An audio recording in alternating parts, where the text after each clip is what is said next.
নমস্কার, কেমন আছেন সবাই? সুপ্রিয়ার ঘরকন্যা একটা ভিডিওতে সবাইকে স্বাগত। সকালবেলা এই ফুল গাছটার ফুলটা দেখে না এতটা বেশি ভালো লাগলো। ছোট্ট একটা ফুল গাছে একটা ফুল ফুটলো।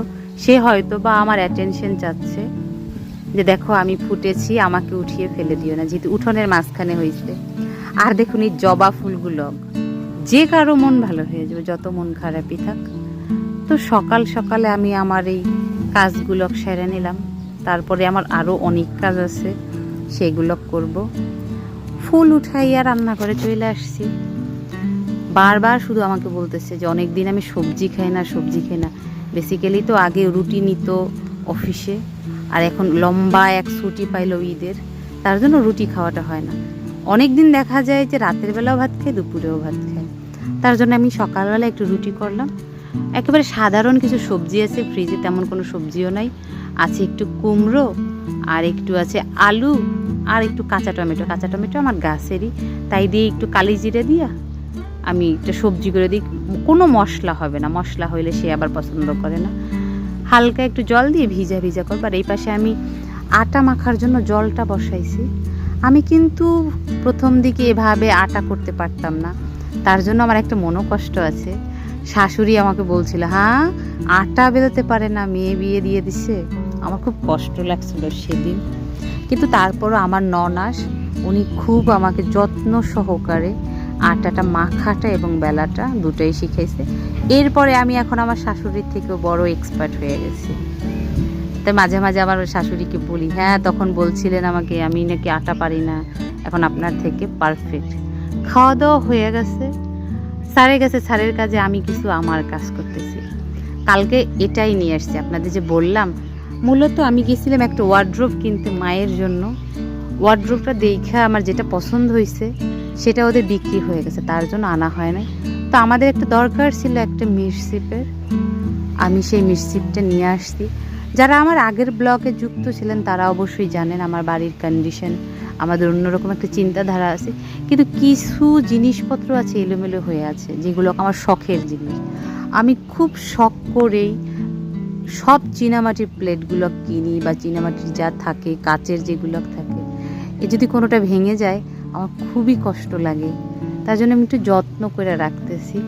এই প্লেটগুলো হচ্ছে আমার ননাসের, সে যখন বাহিরে ছিল এখানে এগুলো ছিল। আবার অনেকগুলো আছে আমার ননদের বিয়ের আগের। তা বেসিক্যালি মেয়েরা যেগুলো করে বিয়ে হওয়ার আগ পর্যন্ত বাপের বাড়ির তার দুনিয়া থাকে।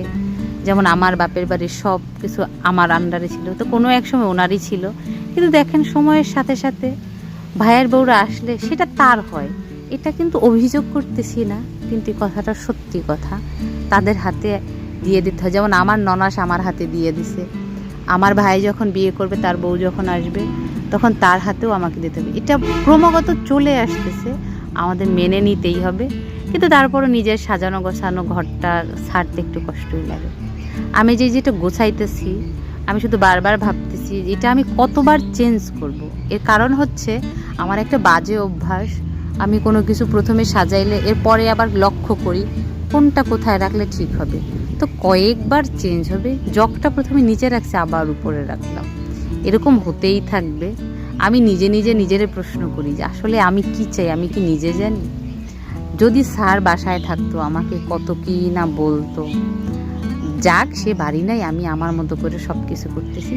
এই একটা কাপ দেখুন, দুইটা কাপ, এই কাপ দুইটা একজন গিফট করছিল। আমার তখন খুব ইচ্ছে ছিল এই দুইটা কাপ কেনার, তখনই এই গিফট করলো। আমার আর কেনা লাগলো না, আমার এত ভালো লাগছে।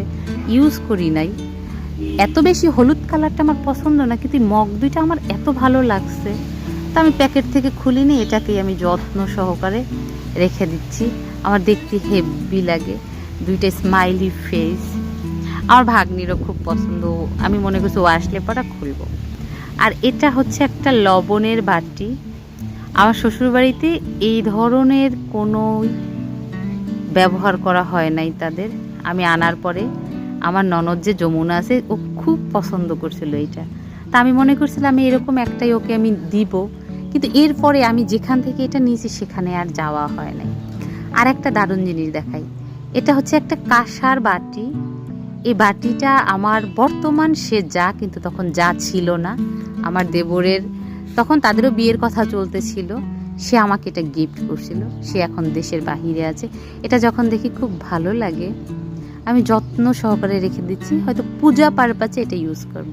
আর এই একটা প্লেট, এটাও আমি খুলি নাই, এটাও যত্ন করে রেখেছি। র্যাপিংটা খুললেই পুরনো হয়ে যাবে, যখন দরকার হবে তখন খুলবো।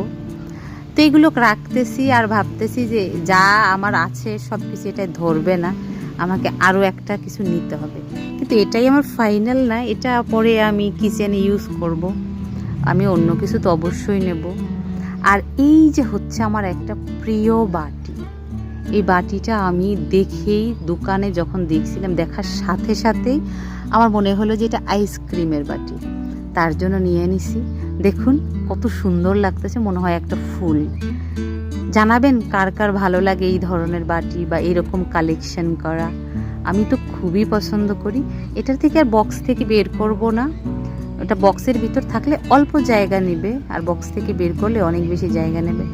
অনেক কিছু আছে আমার বিয়ের, এখনও আনপ্যাকিং করা, মানে আনবক্স করা হয় নাই, আস্তে আস্তে করব, যখন সেটেলমেন্ট হবে তখন এগুলো করব।